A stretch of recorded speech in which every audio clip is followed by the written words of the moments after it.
Le téléphone de Gabrielle vibrait sur la table de la cuisine, entre les devoirs d'Emma et le goûter à moitié terminé de Lucas. Un message de sa mère. Elle l'ouvrit machinalement, s'attendant aux habituelles nouvelles du quartier ou aux photos du chat de Mathilde. « Nous allons passer Noël sans toi ». Les mots dansaient devant ses yeux.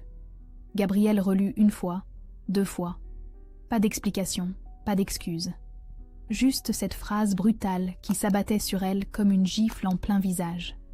Elle posa délicatement le téléphone et acquiesça dans le vide, comme si sa mère pouvait la voir. « Maman, tu regardes quoi ?» demanda Emma, en levant le nez de son cahier de mathématiques. « Rien, ma chérie. Continue tes exercices. » Gabrielle se dirigea vers la fenêtre de leur petit appartement du 15e arrondissement. Les lumières de Lyon commençaient à s'allumer dans le crépuscule de décembre, dessinant une constellation chaleureuse qui contrastait avec le froid qui venait de s'installer dans son cœur. 20 ans qu'elle participait aux Noëls familiaux, 20 ans qu'elle apportait les desserts, organisait les jeux pour les enfants, aidait à dresser la grande table. Et maintenant, plus rien. Son téléphone vibra de nouveau. Cette fois, c'étaient les photos. Gabrielle les fit défiler une à une, le souffle coupé. 21 personnes en pyjama assorties rouges et verts, souriant devant un sapin gigantesque. Ses parents, ses frères, sa sœur, les conjoints, les enfants, même le nouveau copain de sa cousine qu'elle ne connaissait pas. Tous là. Tous, sauf elle et ses enfants. « Maman, pourquoi tu pleures ?» Lucas s'était approché sans bruit, ses grands yeux bruns inquiets. Gabrielle essuya rapidement ses joues et s'accroupit à sa hauteur. « Ce n'est rien, mon cœur, juste un peu de fatigue. On peut voir les photos de la famille ?» insista Emma, qui avait rejoint son petit frère. Gabrielle leur montra l'écran. Elle observa leur visage se décomposer lentement en découvrant leur absence. « Pourquoi on n'est pas là ?» murmura Emma. « Nous allons célébrer différemment cette année. » Le sourire qu'elle plaqua sur ses lèvres lui fit mal. Mentir à ses propres enfants pour protéger l'image d'une famille qui ne voulait plus d'eux. L'ironie était amère. Ce soir-là, après avoir couché Emma et Lucas, Gabrielle s'installa dans son lit avec son ordinateur portable. Les photos continuaient d'affluer sur les réseaux sociaux. Sa belle-sœur, qui postait fièrement le menu du réveillon qu'elle n'avait pas eu à préparer. Son frère Thomas, qui partageait une vidéo des enfants ouvrant leurs cadeaux. Pas un message pour prendre de ses nouvelles. Elle ouvrit son application bancaire. Là, alignés comme des soldats fidèles, tous les virements automatiques qu'elle effectuait chaque mois. 450 € qui partaient discrètement de son compte vers différents membres de sa famille, l'assurance de sa mère, l'abonnement Internet de ses parents, les courses de Mathilde, même une partie des frais de scolarité du fils de Thomas, 32% de son salaire d'assistante administrative.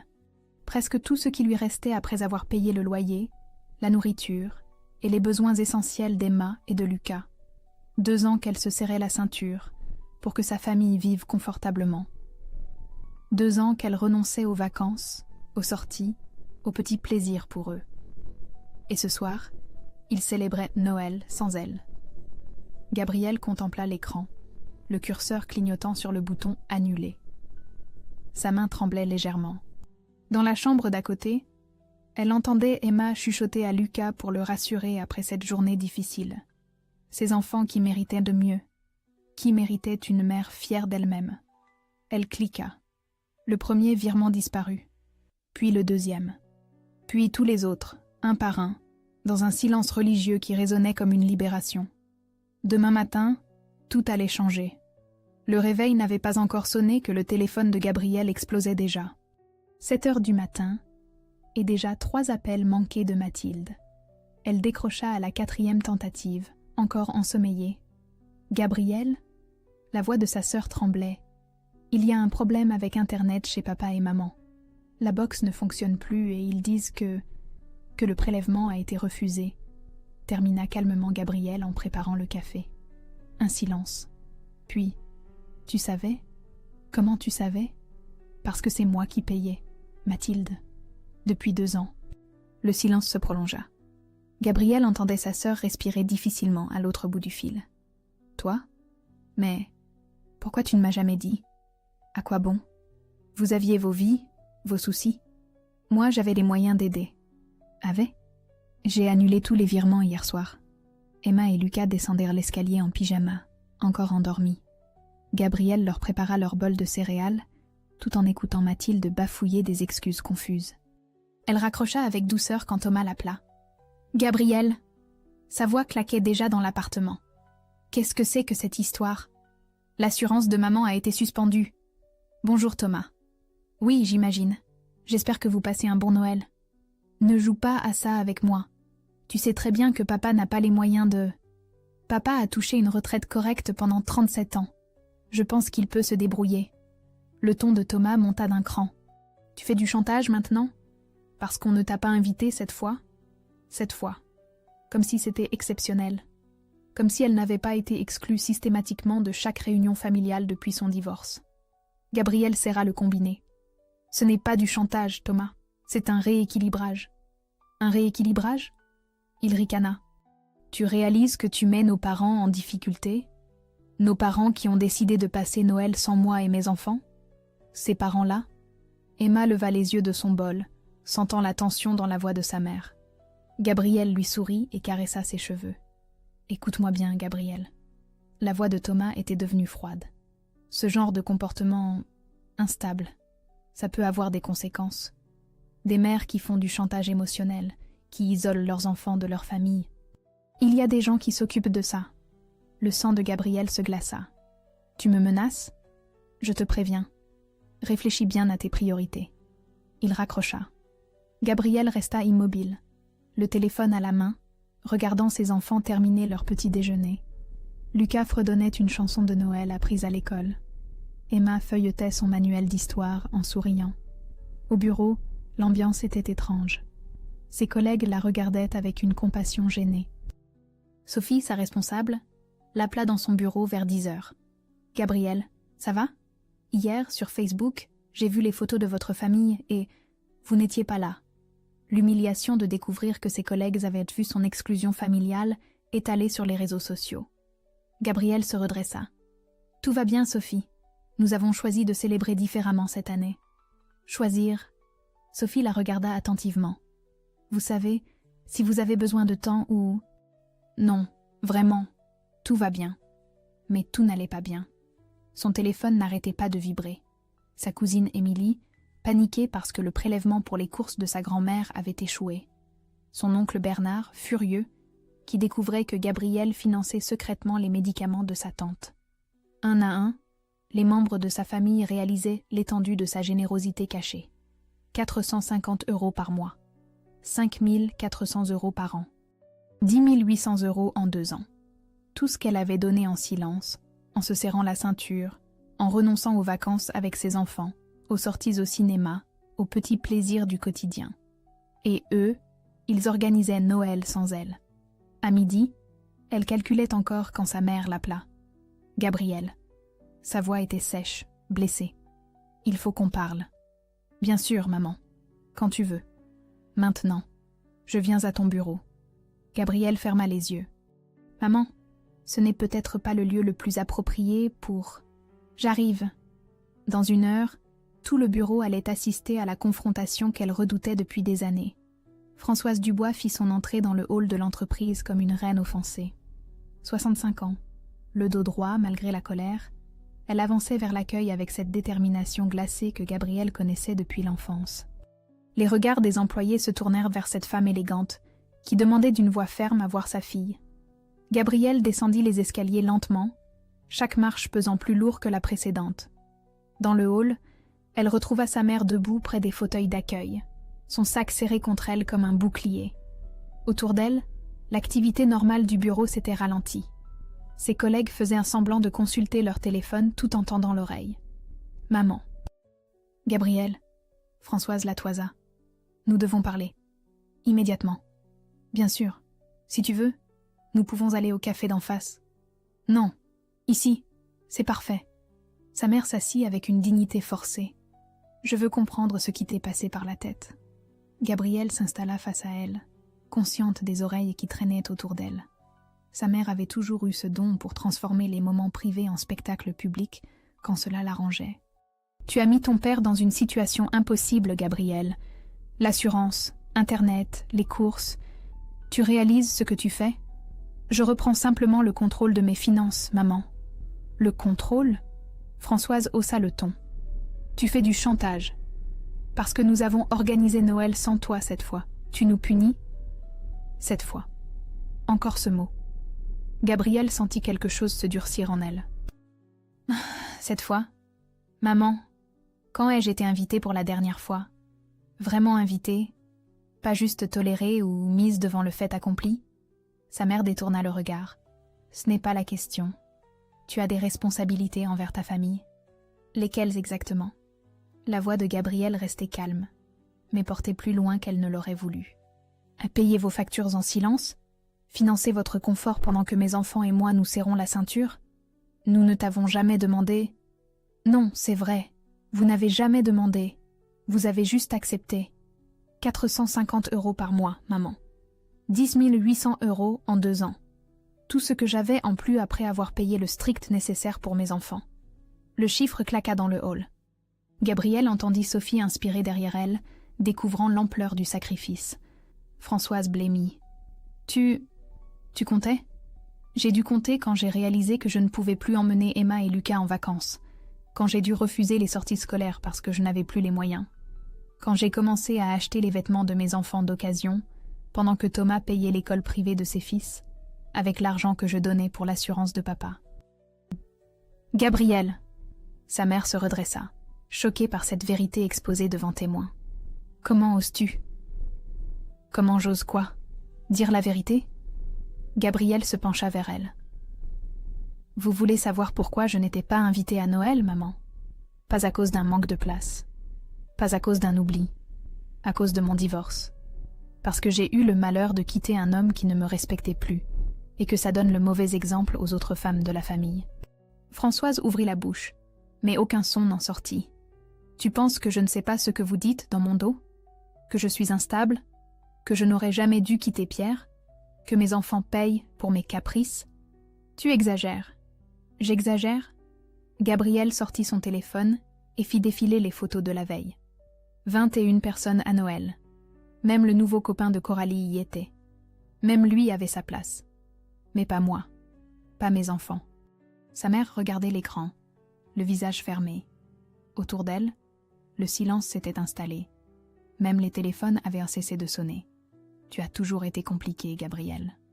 Les mots sortirent avec une lassitude qui fit plus mal que la colère. Même enfant, tu posais trop de questions, tu demandais trop d'attention. Tu as toujours été un fardeau? Gabrielle termina la phrase que sa mère n'osait pas finir. C'est ça que tu voulais dire? Françoise détourna les yeux, mais ne nia pas. Gabrielle se leva lentement, avec une dignité qu'elle ne se connaissait pas. Très bien, maman. Maintenant, nous savons où nous en sommes.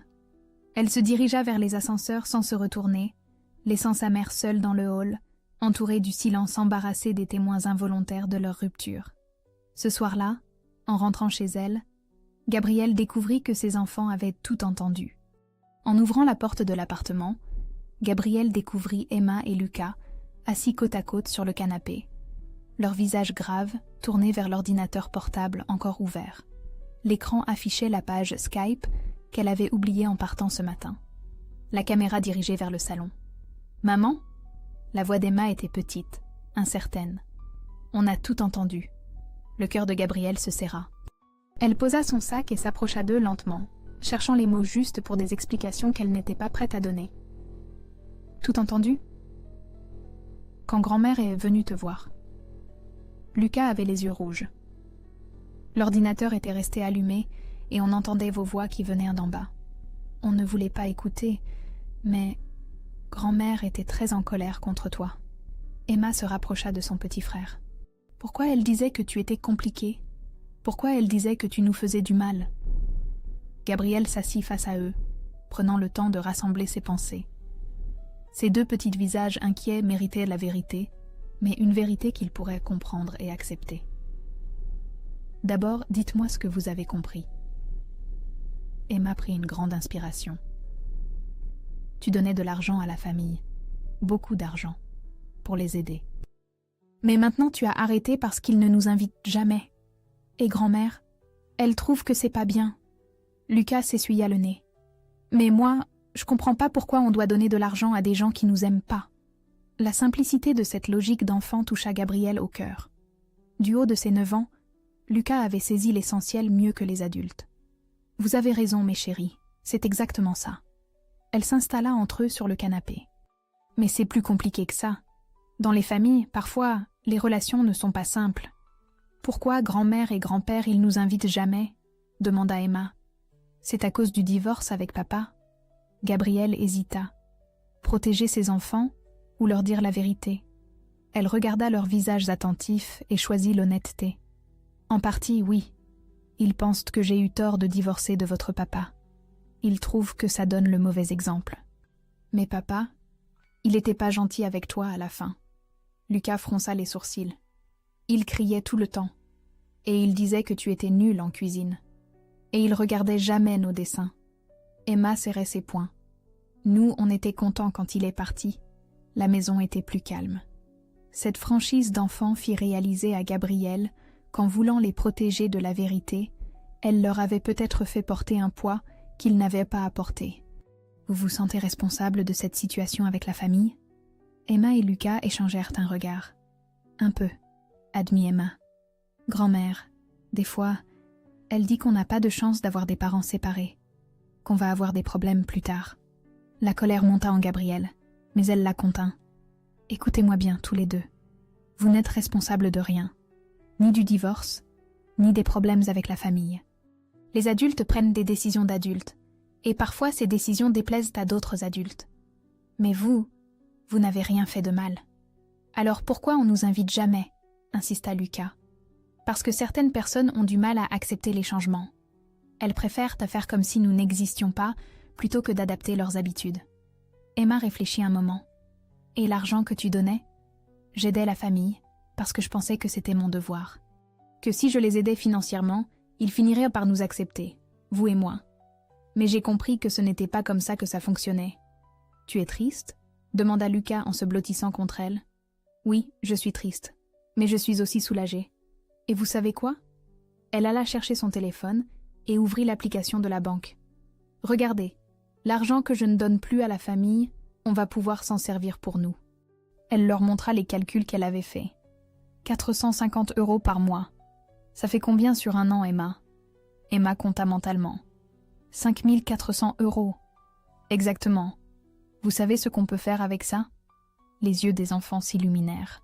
Lucas sauta sur le canapé. On peut partir en vacances ? On peut aller au cinéma, renchérit Emma. On peut s'acheter de nouveaux vêtements ? Et maman peut reprendre ses cours. Emma avait retrouvé son sourire. Tu te rappelles ? Tu voulais faire de la comptabilité ? Gabrielle les serra dans ses bras, émue par leur capacité à voir le positif dans cette situation difficile. Maman ? Emma leva vers elle ses yeux sérieux. Tu es triste quand tu donnais de l'argent à la famille. Et tu es triste quand tu ne leur en donnes pas. Peut-être que le problème, ce n'est pas l'argent. La sagesse de sa fille de 12 ans la stupéfia. Tu as raison, ma chérie. Le problème, c'est qu'on ne peut pas acheter l'amour. L'amour, ça se donne librement, ou ça ne se donne pas. Lucas leva la main comme à l'école. Moi, j'ai une idée. Dis-nous, et si on créait nos propres traditions de Noël ? Pour la première fois depuis des années, l'avenir leur souriait. Les jours suivants transformèrent l'appartement de Gabrielle. Inspirée par la sagesse inattendue de ses enfants, elle commença à redessiner sa vie avec les 450 € mensuels retrouvés. Le premier geste fut symbolique. Elle s'inscrivit au cours du soir de comptabilité à l'université Lyon 2, un rêve abandonné depuis son mariage. Regardez les enfants. Elle leur montra le formulaire d'inscription rempli. Maman reprend ses études. Emma applaudit. Tu vas avoir des devoirs comme nous. Et des examens, ajouta Lucas en riant. Cette légèreté nouvelle dans leur foyer contrastait avec l'atmosphère tendue des semaines précédentes. Gabrielle découvrait le plaisir simple de pouvoir dire oui aux sorties scolaires, d'acheter des vêtements neufs à ses enfants, de prévoir un week-end à Annecy pour les vacances de février. Au bureau, Sophie remarqua immédiatement ce changement. « Gabrielle, vous semblez différente, plus déterminée. »« Je reprends le contrôle de ma vie, Sophie. Ça fait du bien. » Justement, J'ai une proposition à vous faire. Sophie ferma la porte de son bureau. Nous avons un projet de modernisation du système comptable. J'aurais besoin de quelqu'un de confiance pour coordonner avec le consultant externe. Quelqu'un qui comprend nos processus internes. Moi ? Gabrielle sentit son cœur s'accélérer. Vous, avec une prime de responsabilité de 200 € mensuels. Et qui sait, si le projet se passe bien, l'espoir d'une promotion. Gabrielle accepta sans hésiter. Le lundi suivant, elle rencontra Julien Moreau dans la salle de réunion du 3e étage. 35 ans, cheveux châtains légèrement décoiffés, costume simple mais bien coupé. Il se leva pour la saluer avec un sourire authentique qui la mit immédiatement à l'aise. « Madame Gabrielle ? Julien Moreau, consultant comptable. Sophie m'a dit que vous seriez ma référente interne. Appelez-moi Gabrielle, s'il vous plaît. » Elle lui serra la main, frappée par la fermeté respectueuse de sa poignée. « Sophie m'a expliqué les grandes lignes, mais j'aimerais que vous me présentiez votre vision du projet. » Pendant 2 heures, ils discutèrent processus, logiciel, optimisation. Julien expliquait avec pédagogie, sans condescendance, s'assurant qu'elle comprenne chaque étape. Gabrielle découvrait qu'elle avait une vraie intuition pour ces questions techniques. « Vous avez fait des études de comptabilité ?» demanda-t-il en rangeant ses documents. « Non, mais je viens de m'y remettre. Cours du soir. » Elle hésita. « C'est un projet de longue date que j'ai enfin pu concrétiser. » C'est formidable. Il n'est jamais trop tard pour réaliser ses rêves. Son sourire était sincère. Moi-même, j'ai repris des études après mon divorce. Reconversion complète. « Vous êtes divorcé ?» La question lui échappa. « Depuis 3 ans. J'ai une fille de 10 ans, Chloé. Son visage s'assombrit légèrement. C'est compliqué en ce moment. Mon ex-épouse veut déménager à Marseille pour son travail. Elle voudrait emmener Chloé. » Gabrielle reconnut cette expression qu'elle avait souvent portée. L'inquiétude d'un parent qui se bat pour maintenir le lien avec son enfant. « Vous vous battez pour la garde ? Pour maintenir un contact régulier ? » « Oui. Sandra, mon ex-épouse, n'est pas méchante. Mais elle pense d'abord à sa carrière. Parfois, j'ai l'impression qu'elle ne réalise pas l'impact sur Chloé. » Cette façon qu'il avait de parler de son ex-épouse, sans amertume malgré la situation difficile, impressionna Gabrielle.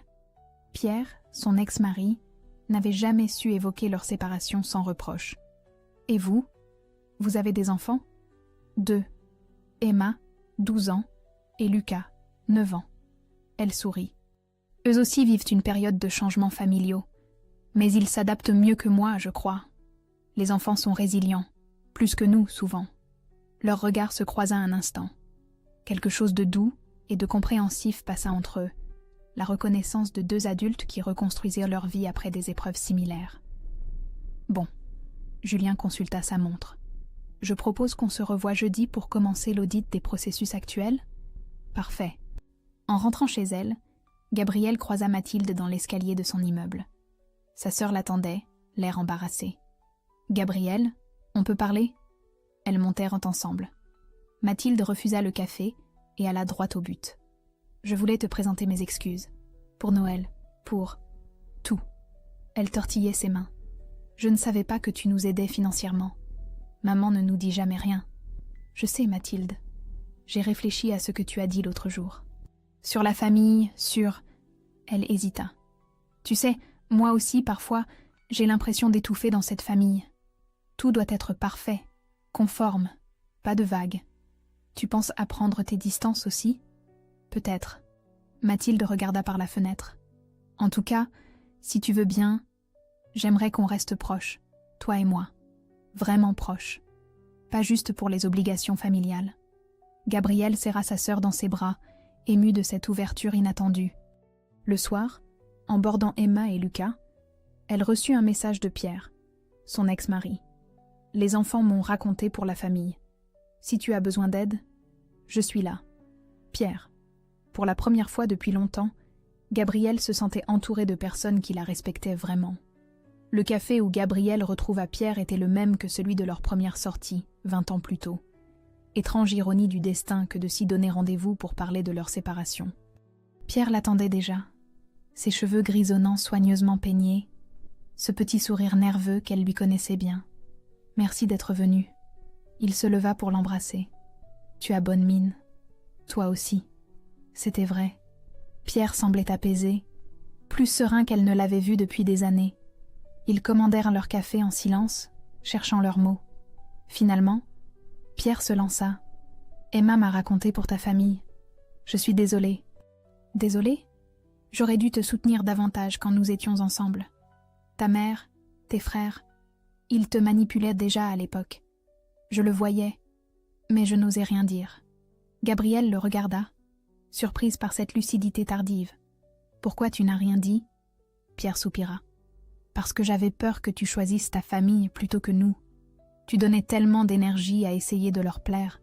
Il ne restait plus rien pour notre couple. J'avais l'impression d'être en compétition avec eux en permanence. » Ces mots résonnèrent douloureusement en elle. « Tu aurais pu m'expliquer au lieu de t'éloigner.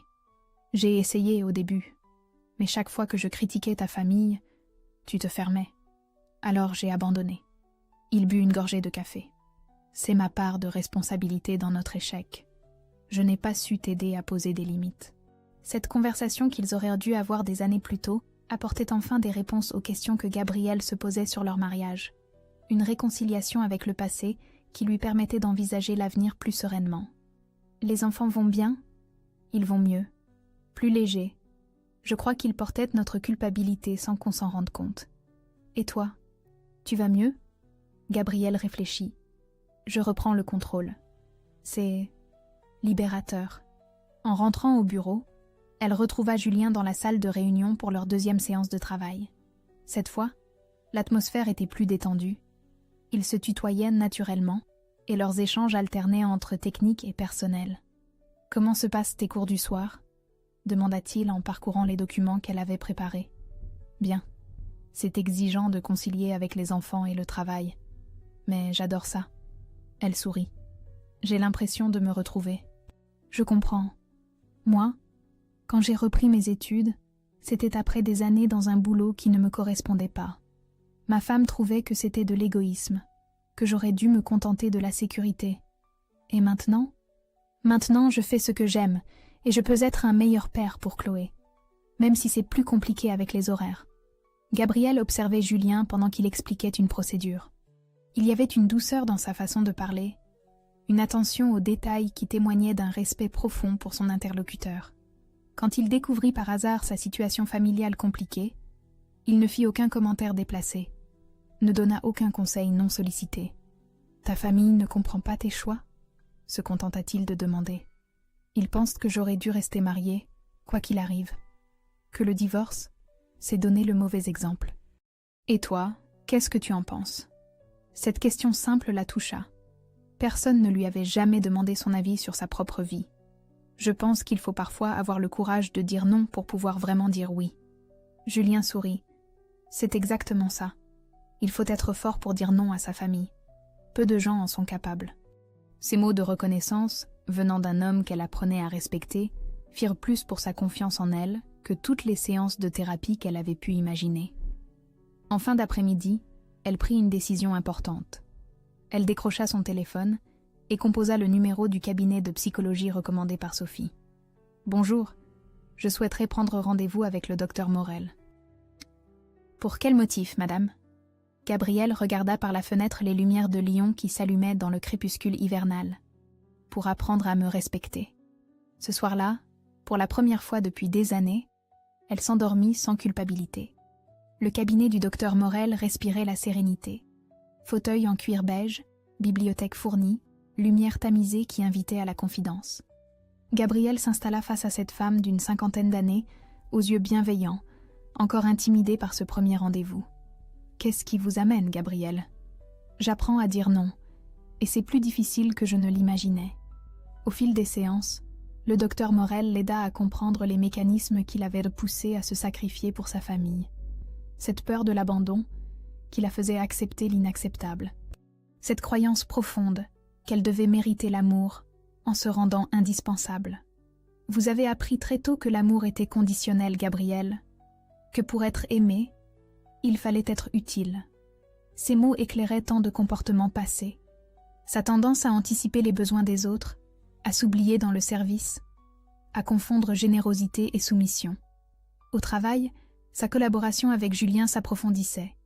Ils passaient maintenant leur pause déjeuner ensemble, leur conversation dérivant naturellement vers leur vie personnelle. Julien admirait ouvertement sa transformation. « Tu rayonnes différemment, Gabrielle. Plus libre. C'est le travail de thérapie. Et la fierté de reprendre mes études. » Elle sourit. « J'ai eu 16 à mon premier partiel. Formidable. Il faut fêter ça. Avec mes enfants, ce soir. Pizza et film. Nos nouvelles traditions du mercredi. » Julien la regardait avec une tendresse qui ne lui échappait pas. Elle-même sentait grandir une attirance qu'elle n'osait encore nommer. Cet homme respectueux, attentif, qui la valorisait sans chercher à la changer. « Et toi? Comment ça se passe avec Chloé ?» Le visage de Julien s'assombrit. Sandra maintient sa position. Elle veut partir à Marseille avec Chloé en juin. Mon avocat dit que j'ai peu de chances de l'en empêcher légalement. Je suis désolée. J'espère encore qu'elle reviendra sur sa décision, que l'amour qu'elle porte à notre fille l'emportera sur ses ambitions professionnelles. Sa relation avec Mathilde évoluait positivement. Sa sœur passait maintenant régulièrement à l'appartement, partageant parfois le dîner avec Emma et Lucas qui l'adoraient. Elle aussi questionnait sa place dans la famille. Maman m'a dit que tu ne répondais plus à ses appels. Je ne fuis plus, mais je ne cours plus non plus. Gabrielle servait le thé dans la cuisine. Elle peut m'appeler si elle a quelque chose d'important à me dire. Mais les reproches, les manipulations, c'est terminé. Elle ne comprend pas. Pour elle, tu es en crise. Je sais. C'est plus facile de penser que je suis en crise que d'admettre qu'elle a du tort. Un soir de février, alors qu'elle revenait de ses cours, Gabrielle trouva Thomas qui l'attendait devant son immeuble. Grand, imposant, le visage fermé, il la fit sursauter dans la pénombre. « Thomas, qu'est-ce que tu fais là ? Il faut qu'on parle, Gabrielle. » Elle le fit monter, mal à l'aise. Emma et Lucas étaient chez Pierre pour le week-end. L'appartement silencieux accentuait la tension. « Tu as l'air en forme. » Son ton était sarcastique. « Tes nouveaux cours te réussissent. »« Oui, merci. » Thomas marcha jusqu'à la fenêtre, observant la rue. « Tu sais ce qu'on dit dans le quartier sur toi ? » ?»« Non, et ça ne m'intéresse pas. On dit que tu es devenu instable, que tu isoles tes enfants de leur famille, que tu fais des scandales publics. » Il se retourna vers elle. « Tu crois que c'est l'image qu'une mère doit donner ?» Gabrielle sentit le piège se refermer. « Où veux-tu en venir ? Tu penses être une bonne mère, Gabrielle ?» Sa voix s'était durcie. « Une femme qui fait du chantage émotionnel, qui monte ses enfants contre leur famille, qui change constamment d'avis. Thomas, j'ai des amis au tribunal, Gabrielle. Des gens qui s'occupent de la protection de l'enfance. Ton comportement récent pourrait soulever des questions sur ta capacité à élever Emma et Lucas correctement. » Le sang de Gabrielle se glaça. « Tu me menaces de me faire retirer mes enfants ? Je te préviens. Réfléchis bien à tes priorités. Une réconciliation familiale pourrait arranger beaucoup de choses. » Il partit sans attendre de réponse, laissant Gabrielle tremblante dans son salon. Ce soir-là, Julien l'appela comme convenu pour faire le point sur le projet. Sa voix était brisée. « Gabrielle, ça va ? Tu as l'air... » ?»« Non, ça ne va pas. » Elle lui raconta l'épisode avec Thomas. « Il n'a pas le droit de te menacer ainsi. »« Et moi ?» La voix de Julien tremblait aussi. « Sandra vient de m'appeler. Elle rentre de Marseille demain. Elle veut qu'on se parle. C'est peut-être une bonne nouvelle ? Non. Elle veut me proposer de donner une seconde chance à notre famille. » Les fantômes du passé revenaient les hanter, au moment où ils pensaient avoir trouvé la paix. Les jours qui suivirent la visite de Thomas transformèrent la vie de Gabrielle en cauchemar orchestré. Il ne s'était pas contenté de menaces verbales. Méthodiquement, il tissait sa toile pour la déstabiliser. Le mardi, l'école appela. « Madame, votre beau-frère s'inquiète du bien-être d'Emma et Lucas. Il souhaite prendre de leurs nouvelles régulièrement. » Le mercredi, sa voisine du dessous la croisa dans l'escalier. « Gabrielle, j'espère que tout va bien. Votre frère est passé hier. Il m'a dit que vous traversiez une période difficile. Le jeudi, c'était l'épicier du coin. » Thomas avait semé ses graines d'inquiétude partout, dressant le portrait d'une femme instable qui mettait ses enfants en danger par son comportement erratique. Gabrielle sentait les regards changer autour d'elle, les sourires compatissants, les questions détournées, cette surveillance bienveillante mais étouffante qui la faisait douter d'elle-même. Julien, de son côté, vivait son propre enfer. Sandra était revenue de Marseille métamorphosée, plus belle, plus assurée, portant cette réussite professionnelle comme un nouveau parfum. Elle avait invité Julien dans leur ancien restaurant, celui de leur première sortie. « Tu m'as manqué, Julien. » Elle avait posé sa main sur la sienne. Cette opportunité à Marseille m'a fait réfléchir. À nous, à Chloé, à ce qu'on a construit ensemble. « Sandra, laisse-moi finir. » Ses yeux brillaient d'une détermination nouvelle. « Je propose qu'on recommence. Tous les trois. Tu peux ouvrir ton cabinet à Marseille. Chloé aura ses 2 parents. Nous aurons une seconde chance. Et si je refuse ? Le masque de Sandra avait glissé une seconde. Alors j'emmène Chloé. Tu la verras pendant les vacances. C'est ton choix.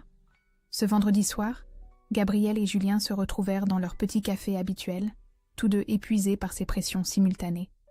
Ils commandèrent leurs expressos en silence, chacun perdu dans ses pensées.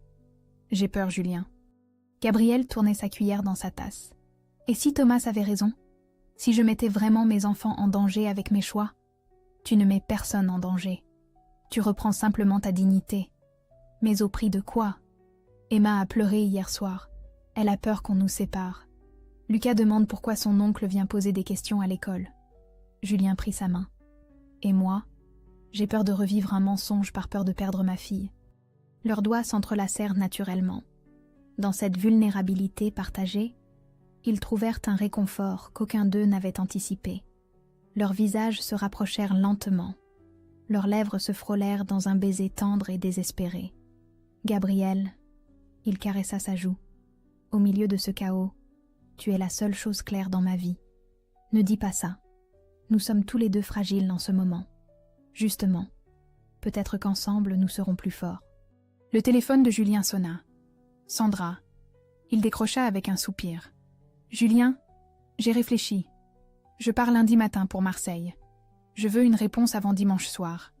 Chloé a le droit de savoir si son père va nous accompagner ou nous abandonner. » Il raccrocha, livide. « Elle me force à choisir maintenant. Et qu'est-ce que tu vas faire ? Je ne sais pas. Toi, qu'est-ce que tu ferais à ma place ? » Gabriel réfléchit longuement. « Je crois que je me battrai. Même si c'est difficile. Même si j'ai peur. Parce que céder au chantage, c'est accepter de revivre la même situation à l'infini. » Le samedi matin, Gabrielle reçut l'appel qu'elle redoutait. L'assistance sociale. « Madame, nous avons reçu des signalements concernant votre situation familiale. Nous souhaiterions vous rencontrer lundi pour faire le point. » Thomas avait mis ses menaces à exécution. Ce même samedi, son père l'appela en secret. « Gabrielle ?» Sa voix était brisée. « Il faut que tu reviennes. Ta mère ne va pas bien. Thomas dit que tu vas perdre tes enfants. Reviens avant qu'il soit trop tard.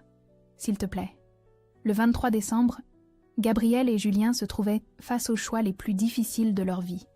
Le 24 décembre au matin, Gabrielle se leva avec une sérénité qu'elle ne s'était jamais connue.